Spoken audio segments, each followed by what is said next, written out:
Welcome to this introduction to soft matter physics.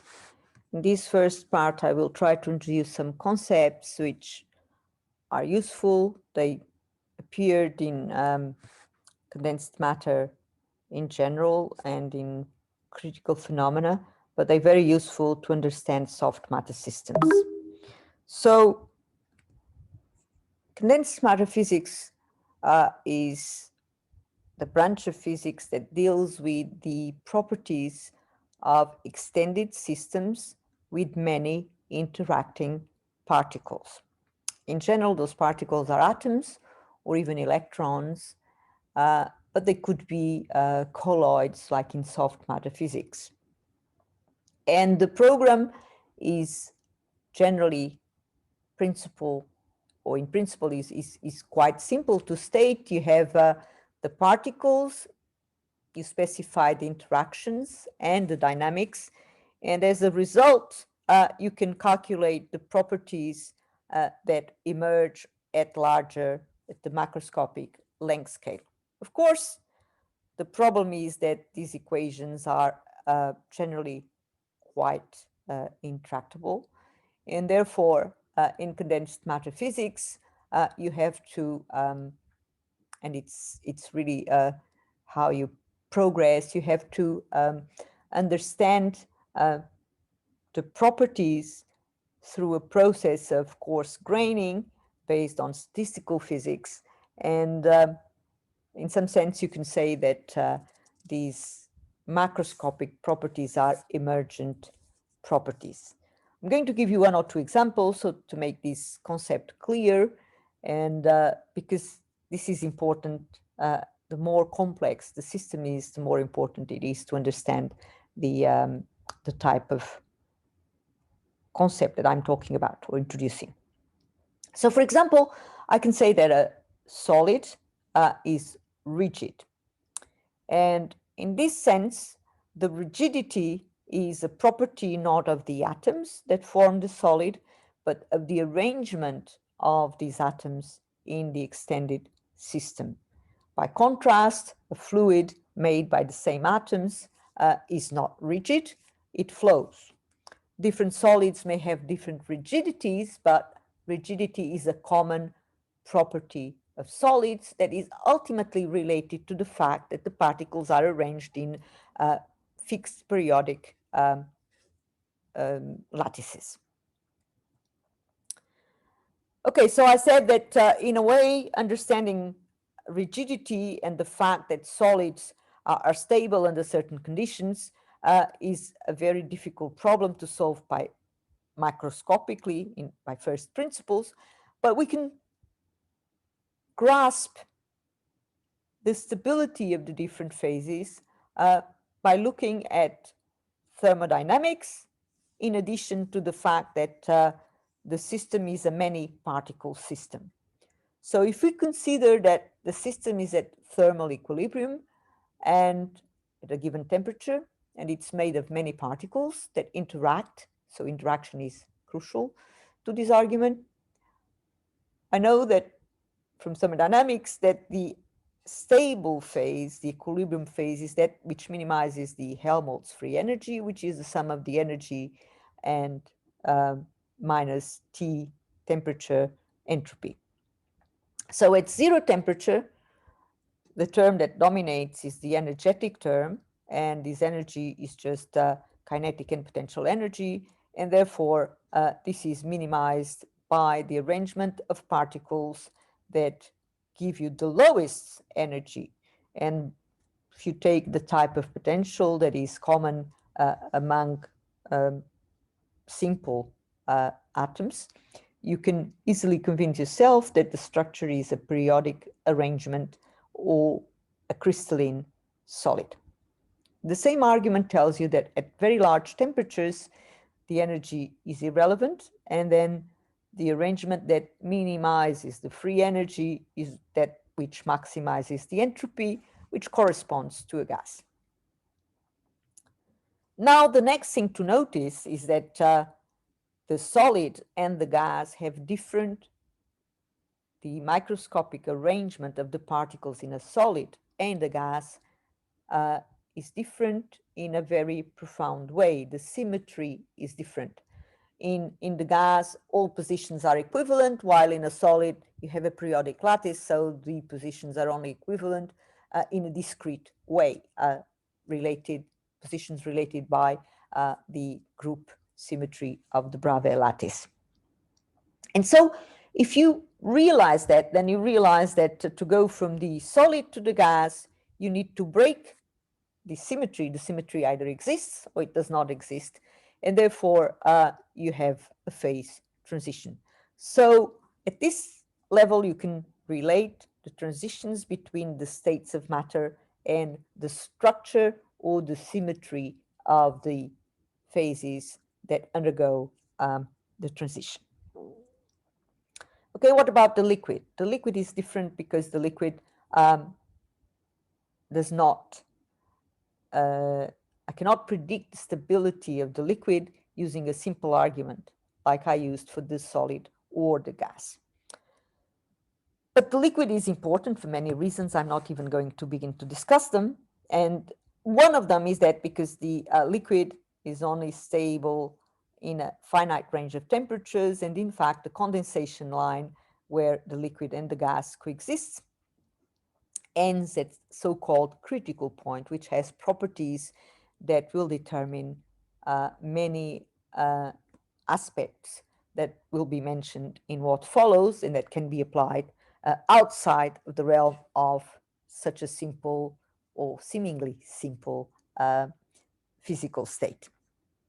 Okay, so we're going to look at this critical point in a little bit more detail in a while. But just before we leave the liquid, let me say that although the liquid has no simple analytical description, we know a lot about liquids, and that knowledge was actually gained mostly through computer simulations.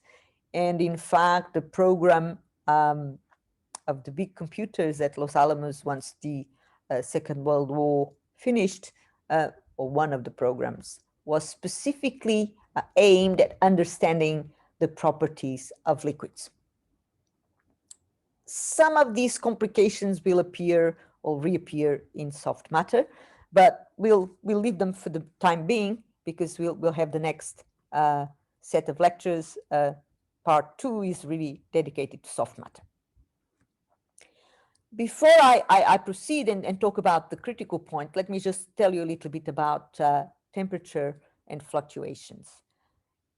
At the microscopic level, the temperature of a system has as a consequence that the positions of atoms in a lattice, or if you like, the states are characterized by thermal fluctuations. So here there is a cartoon where the white atoms fluctuate around positions in this lattice defined by the blue atoms. This is only a cartoon, but these fluctuations in their amplitude are directly related to the temperature of the system.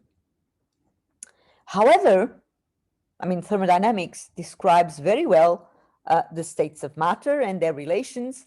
And so even though at finite temperatures you always have fluctuations, these fluctuations, if the number of particles is very large, are distributed as a Gaussian, and the variance of this Gaussian, which is here sigma, is related to the number of particles, and we can see it can be shown through the central limit theorem that this actually becomes the relative fluctuations become irrelevant when the number of particles becomes very large, tends to infinity, which is the thermodynamic limit. So we have this picture of fluctuations, but we have also the picture of thermodynamics, and therefore we have relations between quantities that should be averages, but where the fluctuations are really negligible under most circumstances at the equilibrium, except at the critical point. And the reason is that at the critical point, fluctuations occur at every length scale rather than around well-defined with a well-defined variance. This means that the distribution of fluctuations at a critical point is no longer Gaussian. And if you want, in the language of the Gaussian distribution, that the variance will diverge in a certain way with the number of particles at the critical point, in such a way that the distribution, the final distribution, is no longer a Gaussian, but it'll be a power law. The fact that it is a power law is not immediately obvious, but it certainly is one possible distribution. It is not Gaussian, and this is what happens at the critical point. You can actually see it macroscopically in a phenomenon known as critical opalescence. Here is a system at the critical point, which, unlike below or above the critical point, is quite opaque. Here it actually changes color, but the main thing is that you cannot see through it because it's scattering light. What scatters light is the density difference, so the fluctuations in density here are at least as large as the wavelengths of light. This lack of scale, or this non-Gaussian behavior of the fluctuations, has other implications, and it implies scaling and universality of the properties of the system. These have been observed experimentally. I have a few more words to say a little bit later. And also, it established this same behavior established the concepts of broken symmetry and order parameters, which are a very, very powerful framework to understand phase transitions, not only just critical phenomena, but phase transitions in a more general way. So the rest of these slides, and I'll have to go a little bit quickly, will concentrate on going through these various concepts. Okay, universality in simple words means that at the critical point, the properties of the system do not depend on all the details of the interactions, but only on certain aspects related to symmetries. And so, for example, this means that to study the ferromagnetic transition, you don't have to take all the details of a ferromagnet, but take the simplest model that has those degrees of freedom and look at the transition in those models. One such model is the Ising model, and some of you may have heard about it, but basically this can be used because through the universality, results obtained for this model can be applied to real magnets or to other systems that belong to the same universality class. Well, what are the universality classes? Basically, you have to solve this renormalization group theory to understand if a certain system, what determines the universality class of a given system. And in simple terms, it can be related to symmetries, it can be related to the dimensions of space, and to the type of the order parameter, which we'll see in a minute. More importantly, these universal aspects have been observed not only in hard condensed matter, soft condensed matter, but beyond. I mean, many dynamical transitions seem to exhibit some kind of universality, and of course, different universality classes, but universal behavior. And so this is a concept which is now very useful, especially in fields like soft matter, and we'll see that again in the next few lectures.